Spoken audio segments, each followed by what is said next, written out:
वहीं पश्चिम बंगाल के उत्तर 24 परगना जिले के हली शहर में पूर्व मुख्यमंत्री ममता बनर्जी के काफिले को गुस्साई भीड़ ने रोक लिया। ममता बनर्जी एक मृत टीएमसी कार्यकर्ता के घर जा रही थी, तभी प्रदर्शनकारियों ने उनके काफिले को घेर कर विरोध प्रदर्शन शुरू कर दिया। प्रदर्शनकारियों ने ममता बनर्जी की गाड़ी पर कीचड़ फेंका। इसके साथ ही पानी की बोतलें, जूते और चप्पलें भी फेंके जाने की बात सामने आई है। भीड़ ने ममता बनर्जी के खिलाफ जमकर नारेबाजी की और आपत्तिजनक टिप्पणियां भी की। अचानक बिगड़े हालातों को देखते हुए मौके पर पुलिस बल पहुंचा। पुलिस ने सुरक्षा घेरा बनाकर ममता बनर्जी को प्रदर्शनकारियों के बीच से सुरक्षित बाहर निकाला। घटना के बाद इलाके में तनाव की स्थिति बन गई है और सुरक्षा व्यवस्था बढ़ा दी गई है। बताया जा रहा है कि ये पूरा विवाद एक मृत टीएमसी कार्यकर्ता के परिवार की ओर से लगाए गए आरोपों के बाद सामने आया। परिवार का आरोप है कि स्थानीय पुलिस ने कार्यकर्ता को हिरासत में लेकर कथित तौर पर बेरहमी से पीटा, जिससे उसकी मौत हो गई। ममता बनर्जी इसी मामले में परिवार से मिलने जा रही थी। फिलहाल पुलिस ने इस स्थिति को नियंत्रित कर लिया है और पूरे घटनाक्रम को लेकर जांच की जा रही है। तो खबर पर ज्यादा चर्चा के लिए पॉलिटिकल एक्सपर्ट नवीन दुबे जी हमारे साथ जुड़ गए। नवीन जी, ममता बनर्जी को एक जबरदस्त विरोध का सामना यहां पर करना पड़ा। अब टीएमसी के एक कार्यकर्ता जिसकी मौत हो चुकी है, उनके घर पर वो जा रही थी, अचानक से भीड़ ने उन्हें घेर लिया। कीचड़ उनकी गाड़ी पर फेंका गया, पानी की बोतलें, जूते, चप्पल फेंकने की बात भी निकलकर सामने आ रही है और काफी ज्यादा आक्रोशित भीड़ नजर आई है। कैसे देख रहे हैं इस पूरे घटनाक्रम को आप? नहीं, निश्चित तौर पर देखिए, ऐसा है, भारतीय जनता पार्टी के कार्यकर्ता जब से वहां सरकार बनी है निरंकुश हो चुके हैं। अराजकता पूरे बंगाल में फैली हुई है, ये स्वीकार करना पड़ेगा। आप पूर्व मुख्यमंत्री की गाड़ी को, पूर्व मुख्यमंत्री के साथ हमेशा सिक्योरिटी रहती है और मैं समझता हूँ जेड कैटेगरी तो मैंडेटरी है, कितनी तो रहनी है जी।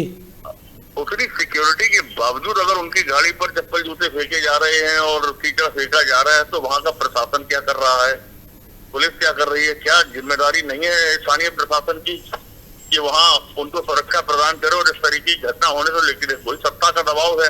तो ये जो परंपरा राजनीति में इस तरीके की अब डेवलप हो रही है, वो कहीं ना कहीं देश भर में चिंताजनक है। आप आज सरकार में हैं, कल कोई और भी हो सकता है।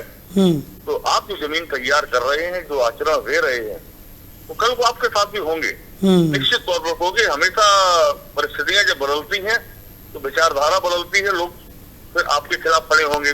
मैं समझता हूँ इसकी कड़ी कार्रवाई इस पर होनी चाहिए। शुभेंदु अधिकारी जो वहाँ के मुख्यमंत्री हैं, उनकी जिम्मेदारी बनती है कि इसकी जांच कराएं और जो भी लोग दोषी हैं उनको दंडित किया जाए। इस तरीके की परंपरा किसी भी राज्य में, देश के अंदर नहीं होनी चाहिए कि आपकी वैचारिक लड़ाई हो सकती है, व्यवहारिक लड़ाई नहीं बननी चाहिए। इस तरीके से पूर्व मुख्यमंत्री के ऊपर हमला हो रहा है, वो गलत है, उसको स्वीकार नहीं किया जा सकता, करना भी नहीं चाहिए। और पिछले कुछ समय से हम लगातार देख भी रहे हैं नवीन जी की किस तरीके से ममता बनर्जी की मुश्किलें जो हैं वो लगातार बढ़ती हुई नजर आ रही है। एक तरफ पार्टी के अंदर का जो गतिरोध है वो भी निकलकर सामने आ रहा है, दूसरी तरफ इस तरीके की चीज़ें, और पश्चिम बंगाल में उनको कई जगहों पर विरोध का सामना लगातार करना पड़ रहा है। लोगों में नाराजगी उनके खिलाफ देखने को मिल रही है।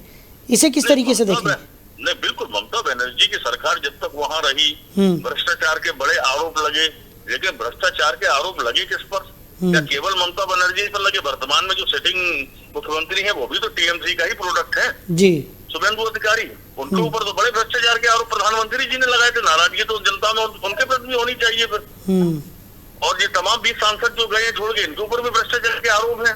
संयोनी घोष जो आजकल प्रधानमंत्री के साथ खड़े होकर फोटो में दिखाई दे रही थी, उन्होंने तो भगवान शिव के ऊपर गंडोम चला दिया था, उसके प्रति नाराजगी नहीं है। तो सनातनी सरकार आप बोलते हैं अपने आप को, तो क्यों नहीं विरोध किया जा रहा है? संयोनी घोष का होना चाहिए ना, लेकिन नहीं हो रहा है।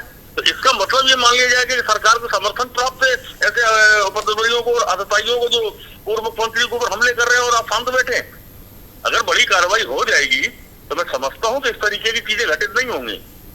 सरकार की जिम्मेदारी बनती है कि कानून व्यवस्था का पालन सुनिश्चित करे, और इस घटना के ऊपर जो भी लोग इन्वॉल्व है, चाहे वो भारतीय जनता पार्टी को हो या असामाजिक तत्व हो या कोई भी व्यक्ति हो, उसके ऊपर कार्रवाई होनी ही चाहिए, ताकि देश के अंदर जो लोग राजनीति करते हैं, आज वो किसी भी दल की राजनीति, छोटे दलों के लोग तो आप मारी डालोगे। इसका मतलब कि जिन नेताओं के पास सुरक्षा नहीं है और आपके अपोजिशन में है, वो जिंदा रहने का हक नहीं है क्या उनको?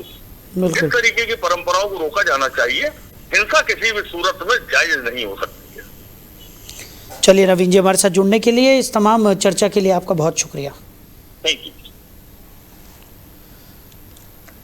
तो ममता बनर्जी को विरोध का सामना यहाँ पर करना पड़ा है। उनकी गाड़ी पर प्रदर्शनकारियों ने कीचड़ फेंका है, जूते चप्पलों से भी उनकी गाड़ी पर हमला किया गया और ममता बनर्जी के काफिले को भीड़ ने घेर लिया।